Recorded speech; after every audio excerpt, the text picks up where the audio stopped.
Sir कटवा दूंगा या फिर बिन्यामीन को उसकी हवेली समेत जला के राख कर दूंगा, लेकिन मैं नहीं दूंगा। मरे हुए की लाश कैसे दिखोगी? आप जाइए उनकी हवेली, एहतजाज कीजिए और धरना दीजिए वहाँ। बहादुर तो आप हो गए हैं, लेकिन बहादुरी दिखाने का वक्त अभी आया है। जो किसी और के लिए जीतना चाहते हैं वो फिर किसी से नहीं हारते।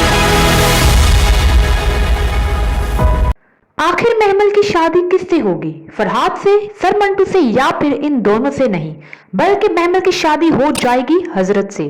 ड्रामा सीरियल मैं मंटू नहीं हूं दिन ब दिन हो रहा है बहुत ही इंटरेस्टिंग। जैसा कि मैंने आपको बताया था कि जो बंदा सर मंटू से मिलने के लिए आया था वही सर मंटू का बाप होगा, और मेरी ये प्रिडिक्शन बिल्कुल सही साबित हुई।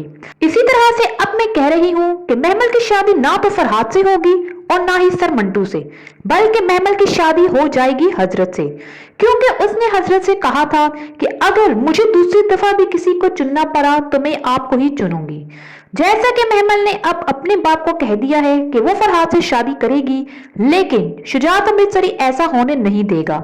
वो कहता है कि मैं सर कटवा दूंगा या फिर बनियामीन को उसकी हवेली समेत जलाकर राख कर दूंगा, लेकिन मैं ऐसा नहीं होने दूंगा। इस पर सुरैया शुजात अमृतसरी को कहेगी कि क्या तुम अपने बेटे की लाश को देख पाओगे?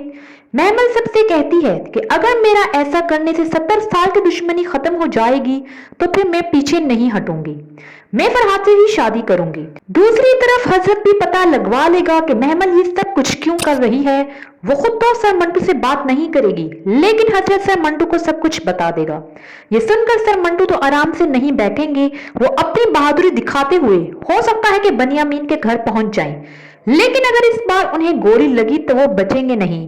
सर मंटू गोली खाने से पहले एक काम जरूर करेंगे, वो फरहाद को भी मार डालेंगे। यूं इस लड़ाई में तो वो दोनों ही मर जाएंगे, पीछे बचेगा हजरत, तो फिर महमल की शादी हो जाएगी हजरत से। क्या आप भी मेरी इस प्रेडिक्शन से एग्री करते हैं? मुझे कमेंट में लिखकर जरूर बताइएगा। And don't forget to subscribe my channel. Thanks for watching.